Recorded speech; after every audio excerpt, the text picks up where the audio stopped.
Hello friends, आज मैं आप लोगों को 100% गारंटी के साथ बोल सकता हूँ कि आज जो मैं टॉपिक आप लोगों को समझाने वाला हूँ, वो 11th-12th के बच्चों को तो छोड़ो, जो ग्रेजुएशन कंप्लीट कर लेते हैं, उनको भी अच्छे तरीके से पता नहीं होती। जिस टॉपिक का नाम है फिक्टिशियस एसेट, यानी ये जो हमारी अकाउंटिंग है, जिसकी जो मेन जड़ है एसेट, उसका टाइप है फिक्टिशियस एसेट। यहाँ पर जो कॉमर्स स्टूडेंट के बच्चे होते हैं, उनको फिक्टिशियस एसेट की डेफिनेशन ऊपर-ऊपर से तो पता रहती है, पर कोई भी बच्चा इसका जो पूरा कॉन्सेप्ट है, पूरा लॉजिक इसके पीछे का क्या है, वो नहीं समझ पाते। तो आज मैं आप लोगों को इसका पूरा लॉजिक समझाऊँगा, विथ एग्ज़ाम्पल यूज़ किए जाएँगे एंड आपका कॉन्सेप्चुअल क्लैरिटी एकदम टॉप लेवल पे होगा। तो चलिए शुरू करते हैं। तो सबसे पहले हमें समझना होगा कि ये एसेट क्या है? अगर आप लोगों को एसेट अच्छे तरीके से समझ में आ जाएगा, तो फिक्टिशियस एसेट आप लोगों के लिए एकदम हलवा है।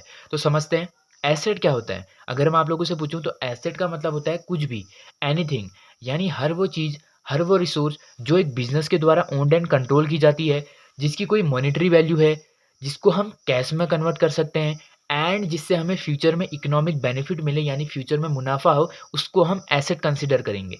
यानी कि अगर कोई भी चीज़ में ये चारों के चारों जो कंडीशन है, ये सेटिस्फाइड हो रही है, तो आप लोग उसको आँख बंद करके एसेट कंसीडर कर लीजिएगा, क्योंकि वो एसेट ही है। एग्ज़ाम्पल से समझते हैं, स्टॉक। आप सभी को पता है कि स्टॉक एक एसेट होता है। एसेट क्यों होता है स्टॉक? क्योंकि इसमें ये चारों के चारों कंडीशन जो हैं वो एक साथ सैटिस्फाइड होती हैं। कैसे? क्योंकि स्टॉक एक बिज़नेस के द्वारा ओन्ड एंड कंट्रोल किया जाता है। इसकी खुद की एक मॉनेटरी वैल्यू होती है मनी की टर्म्स में। जैसे कि हमारे गोडाउन में कितना माल पड़ा है, कितना स्टॉक है, 10 लाख है, 20 लाख का माल पड़ा है, कितने का? तो इसकी खुद की मॉनेटरी वैल्यू है। इसको हम कैश में कन्वर्ट कर सकते हैं। अच्छा, यानी यहाँ पर हम जो स्टॉक है उसको डायरेक्टली कैश में कन्वर्ट कर सकते हैं एंड इससे हमें फ्यूचर में इकोनॉमिक बेनिफिट भी मिलता है, यानी फ्यूचर में मुनाफा भी मिलता है। तो इसीलिए हम इसको एसेट कंसीडर करते हैं। एक और एग्जांपल से समझते हैं, जैसे कि मशीनरी। मशीनरी को भी हम एसेट मानते हैं। क्यों मानते हैं? क्योंकि इसमें भी सेम ये चारों के चारों कंडीशन एक साथ सेटिस्फाइड होती हैं। मशीनरी एक बिज़नेस के द्वारा ओन्ड की जाती है, कंट्रोल की जाती है। इसकी खुद की एक मॉनेटरी वैल्यू होती है कि मशीनरी कितने की है, 10 लाख की है, 50 लाख की है, कितने की है। इसको हम कैश में कन्वर्ट कर सकते हैं। अब यहाँ पर आप लोगों को ध्यान में रखना है कि जो स्टॉक होता है वो डायरेक्टली कैश में कन्वर्ट होता है, यानी हम इसको डायरेक्टली कस्टमर को बेचते हैं जिससे कि हमें पैसा मिलता है। तो स्टॉक क्या है? डायरेक्टली कन्वर्ट होता है। पर मशीनरी यहाँ पर इनडायरेक्टली कन्वर्ट होती है कैश में, क्योंकि मशीनरी मदद करती है प्रोडक्शन करने में।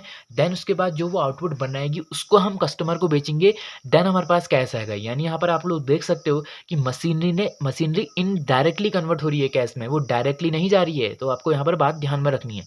तो अब आपको एसेट पूरे अच्छे तरीके से समझ में आ गया। आप कोई भी एसेट के बारे में जानते हो, उसमें चारों के चारों कंडीशन हमेशा सैटिस्फाइड रहेंगी। आप लोग खुद अप्लाई करके देख लीजिएगा। तो अब हम बढ़ते हैं फिक्टिशियस एसेट की ओर, जो कि सबसे मेन कन्फ्यूज़न वाला पॉइंट होता है।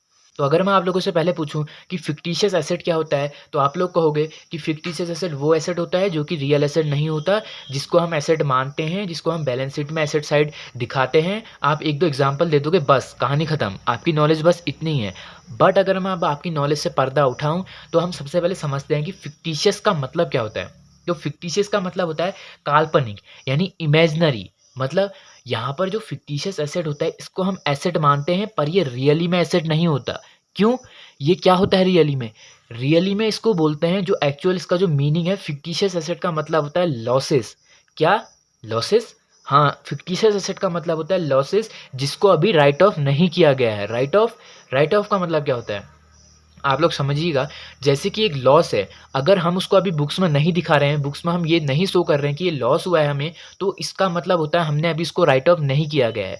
राइट ऑफ करने का मतलब है हमें अभी उसको कंसीडर नहीं किया गया है बुक्स में, यानी हम ये अभी हमने उसको लॉस को कंसीडर नहीं किया गया है। फिक्टिशियस एसेट क्या होता है? रियल एसेट नहीं होते हैं, इसको हम कैश में कन्वर्ट नहीं कर सकते हैं, इसकी कोई रियलाइजेबल वैल्यू नहीं होती। ये क्या होते हैं? ये होते हैं लॉसेस, जिसको भी राइट ऑफ नहीं किया गया है। राइट ऑफ करने का मतलब है अभी हमने इसको कंसीडर नहीं किया गया है, तो फिक्टिशियस एसेट का मतलब होता है ये। अब मैं आपको इसको एग्जांपल के साथ समझाता हूँ, जिससे कि आपको अच्छे तरीके से समझ में आएगा। इसका जो सबसे चटपटा और बेहतरीन एग्जांपल होता है, वो होता है एडवर्टाइजमेंट का एक्सपेंस। अब यहाँ पर 2021 की बात है, एक XYZ कंपनी थी, जिसने कि एडवर्टाइजमेंट कराया विराट कोहली से 10 लाख रुपीज़ का। अब आप लोग यहाँ पर 2 केस हो सकते हैं। यहाँ पर जो 10 लाख रुपीज़ है, ये एक्सपेंस है, आप सभी को पता है। अब यहाँ पर आप लोग देखिएगा, अगर मैं इसको डायरेक्टली P&L अकाउंट के डेबिट साइड में टू एडवर्टाइजमेंट 10 लाख रुपीज़ लिख दूँ, तो यानी कि ये तो हमें बहुत बड़ा नुकसान हो गया। अगर कोई भी देखेगा, बहुत बड़ा नुकसान, एकदम बड़ा नुकसान हो गया, 10 लाख रुपीज़ का नुकसान एक ही साथ हो गया। तो यहाँ पर अकाउंटेंट क्या चालाकी दिखाता है, अकाउंटेंट क्या करेगा, यहाँ पर आप लोग देखिएगा। तो अब आप लोग यहाँ पर समझना कि जो 10 लाख रुपीज़ का जो हमारा खर्चा हुआ है 10 लैक्स, क्या ये खर्चा है हमेशा के लिए? इससे हमें कोई बेनिफिट नहीं मिलेगा, नहीं। अगर हमने एडवर्टाइज़मेंट कराया है तो आने वाले सालों में हमें इससे बेनिफिट मिलेगा। एडवर्टाइज़मेंट की मदद से हमारे दुकान में रेगुलर बेसिस पे कस्टमर आएँगे, तो इससे हमें फ़ायदा भी मिलेगा। तो अकाउंटेंट यहाँ पर क्या चालाकी करता है, वो इस 10 लाख रुपीज़ के जो एक्सपेंस है, उसको मानता है कि ये हमें 5 आने वाले 5 सालों में बेनिफिट देगा। तो उसको 5 से डिवाइड करता है, ये हमने मान रहे हैं, ये आप कुछ भी मान सकते हो। यहाँ पर जो मैंने 5 से डिवाइड किया है एंड देन उसके बाद जो आंसर आएगा, वो आएगा 2 लाख रुपीज़। यानी कि जो अकाउंटेंट है, वो हर साल 2 लाख रुपीज़ का एक्सपेंस दिखाएगा, यानी वो बुक्स में दिखाएगा to advertisement account first year 2 lakh का खर्चा हुआ है। अच्छा, एडवर्टाइजमेंट में 2 लाख का खर्चा है और बाकी के बचे 8 लाख रुपीज़ वो जाएँगे एसेट साइड बैलेंस शीट में। यानी ये हमें फ्यूचर में बेनिफिट देगा, इसीलिए हम इसको एसेट साइड में डाल रहे हैं। तो अब आपको अच्छे तरीके से पूरा कॉन्सेप्ट समझ में आ गया होगा। एक बार मैं और समझा देता हूँ। यहाँ पर जो XYZ कंपनी ने 10 लाख रुपीज़ का शुरुआती में एडवर्टाइज़मेंट कराया था, अगर उसको वो डायरेक्टली 10 लाख रुपीज़ का P&L में दिखा देती है, तो एकदम झटका लग जाएगा, बहुत बड़ा लॉस हो जाएगा। तो यहाँ पर अकाउंटेंट क्या चालाकी दिखाता है, वो इस लॉस को डिवाइड करता है आने वाले कई सालों में। यानी वो खर्चा 1 साल का नहीं मानता, वो आने वाले सालों में उसको डिवाइड करता है। यानी हर साल वो मानेगा 2 लाख रुपीज़ का खर्चा। 2021 में 2 लाख रुपीज़ का खर्चा, फिर 2022 में 2 लाख रुपीज़ का। तो ऐसे-ऐसे करके वो 2-2 लाख रुपए हर साल दिखाएगा जब तक वो 10 लाख कंप्लीट ना हो। और यहाँ पर देख सकते हो फर्स्ट ईयर 2021 में 2 लाख रुपीज़ जब उसने दिखाए थे, तो 8 लाख रुपीज़ बच गए। आप सभी को पता है 8 लाख रुपीज़ बच गए। तो उसको वह एसेट साइड में दिखाएगा, क्योंकि डेफर्ड रेवेन्यू एक्सपेंडिचर करके, क्योंकि ये फिक्टिशियस एसेट का एग्जांपल होता है, इसको उसने एसेट साइड में दिखा रखा है, क्योंकि इससे आने वाले सालों में हमें बेनिफिट मिलेगा, इसीलिए इसको एसेट साइड में हमने दिखा रखा है। तो अब इसका एक और बेहतरीन एग्जांपल है डेबिट बैलेंस और P&L। मान लेते हैं कोई बिज़नेस है जिसको 50 लाख रुपीज़ का नेट लॉस हुआ है। तो अब यहाँ पर जो बिज़नेस के पास 2 रास्ते हैं, या तो उसको वो डायरेक्टली कैपिटल से माइनस कर दे, आप लोग बैलेंस शीट में कैपिटल लिखोगे, उससे डायरेक्टली लॉस को घटा दे। अगर उसके पास कैपिटल कम पड़ रही है, तो यहाँ पर जो अकाउंटेंट है वो क्या चालाकी दिखाता है, वो उसको एसेट साइड में डाल देता है। अब आप लोग कहोगे एसेट साइड में डाल देता है, क्यों डालता है एसेट साइड में? अब आपको समझना होगा। डेबिट बैलेंस और P&L का मतलब मैंने आप लोगों को समझाया कि इसका मतलब होता है नेट लॉस होता है। एंड आप लोगों को रूल पता है, debit all expense and losses, यानी नेट लॉस का डेबिट बैलेंस होता है, आप सभी को पता है। एंड अगर हम बैलेंस शीट में देखें, तो एसेट 2 साइड होती हैं, asset side and liability side. इधर एसेट साइड होती है, तो एसेट का कौन सा बैलेंस होता है? Debit side. तो इसीलिए जब इन दोनों के बैलेंसेस सेम है, डेबिट साइड, तो इसीलिए हम इसको यहाँ पर डेबिट साइड में दिखाते हैं। तो आपका एकदम कन्फ्यूज़न क्लियर हो गया होगा कि इसको हम लायबिलिटी साइड में क्यों नहीं दिखाते हैं, इसको हम डेबिट साइड में क्यों दिखाते हैं, एसेट साइड में क्यों दिखाते हैं।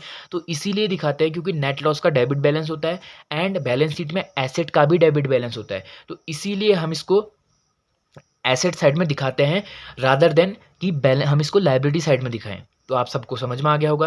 तो आज का ये पूरा कॉन्सेप्ट आप लोगों को समझ में आ गया होगा कि फिक्टिशियस एसेट क्या होता है। इसके 2 मैंने एग्जांपल आपको बताया, advertisement expense and debit balance और प्रॉफिट एंड लॉस अकाउंट। तो इसको हम पूरा यहाँ पर P&L में क्यों नहीं दिखाते हैं, क्यों हम इसको यहाँ पर टुकड़ों में बांट के 2 लाख रुपीज़ यहाँ दिखाते हैं, 8 लाख रुपीज़ यहाँ दिखाते हैं, ये भी मैंने आपको समझाया।